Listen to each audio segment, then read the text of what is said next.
There's something going on in the United States, and I'm not seeing enough people talk about it, and it's about to have a major impact on the stock market. What is that thing?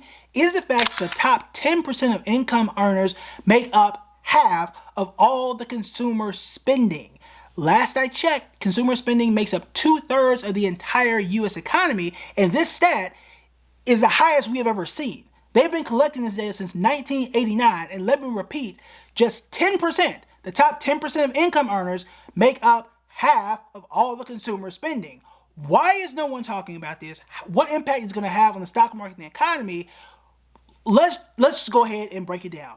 There is a lot here, but thankfully it's not going to take us a whole lot of time to break it down. But let's first start off with this. It gives us a sense of false security. That is the first issue here. And the reason is this.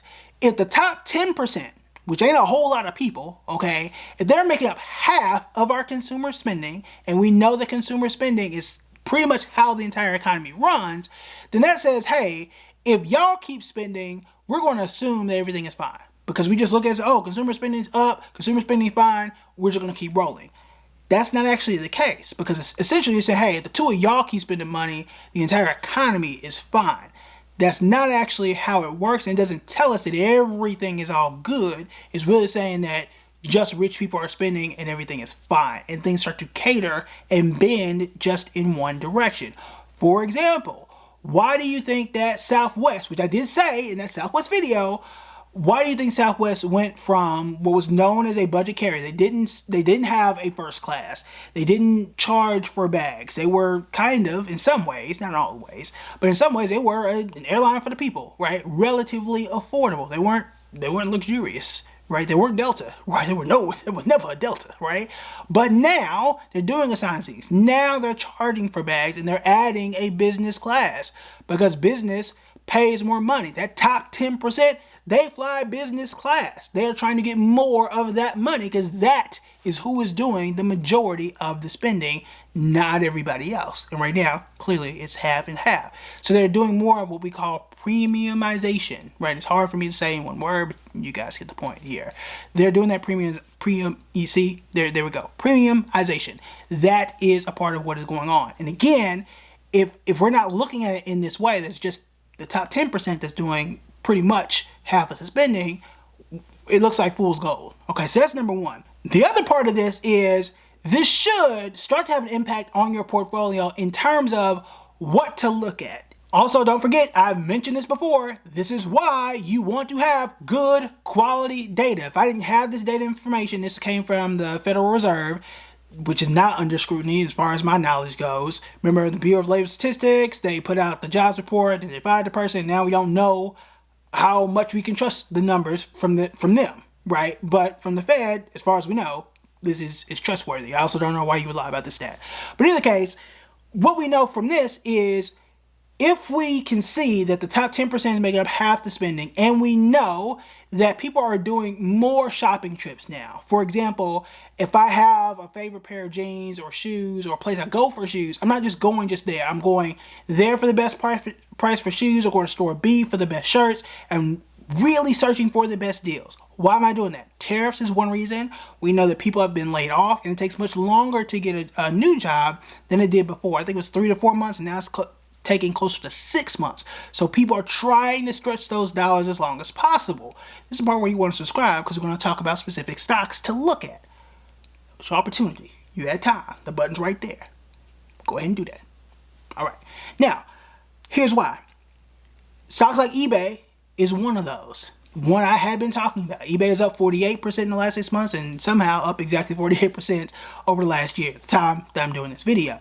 But that is one way to search out for deals, right? Now, you don't want to stuff your entire portfolio of stocks like this, but having that good quality data information says, look, here's what's happening in the economy, here's what's happening in the stock market, here's why I want to make those adjustments. Because if the stock market is only up, give or take 10%, 15%, wherever it is, and I can get a stock that's up 48%, you can do much better. But also, that's not all, right? Walmart comes back into play here. We had talked about Walmart all of last year since they did that stock split. Walmart is up 21% in the last 6 months and up 28% over the last year. People are shopping back at Walmart now, right? Because some people have to trade down to Walmart. And again, where else are you going to try and find good items at solid prices, right? And that's not me endorsing, Walmart as a store, right? But as a stock, you might have to start to look for companies like that. Now, this next one, I'm not as confident with the other two because I'm not as familiar with it. But from just performance alone, take a look at Dollar Tree, right? Dollar Tree is up 63% in just the last 6 months. And this is the reason why, for the stuff we've already talked about.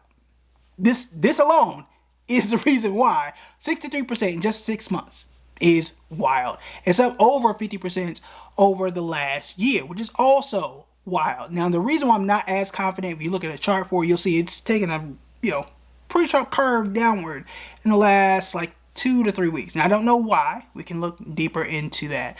But these are just 3 stocks to start your watch list on. Now, anytime that these things start to happen, Ross stores tend to go up, TJ Maxx, those discount stores start to pop up, Dollar General might start to pop up. I'm not saying that those are on my list. Okay, I'm not saying those are on my list. But if you're looking at these, those are something that I also tend to add to my watch list. Now, if you want a full list on all the stocks that can fit in this category, let me know in the comments and we can do a video about that next week. Y'all let me know and then we can talk about those. But that is what's happening. And again, it's extremely concerning because if you got everything premium, then everything else is going to be a Dollar General. And last I checked, y'all don't actually like shopping at Dollar General. I say y'all, I don't either. Okay, I can't remember the last time, praise God, that I've been inside a Dollar General. Because it's depressing in there. But in either case, that's not necessarily what you want. And it doesn't really give us good, clear data on what's going on. So that's why I am concerned for just the economy as a whole. But what can we control as investors? What is in our purview of expertise?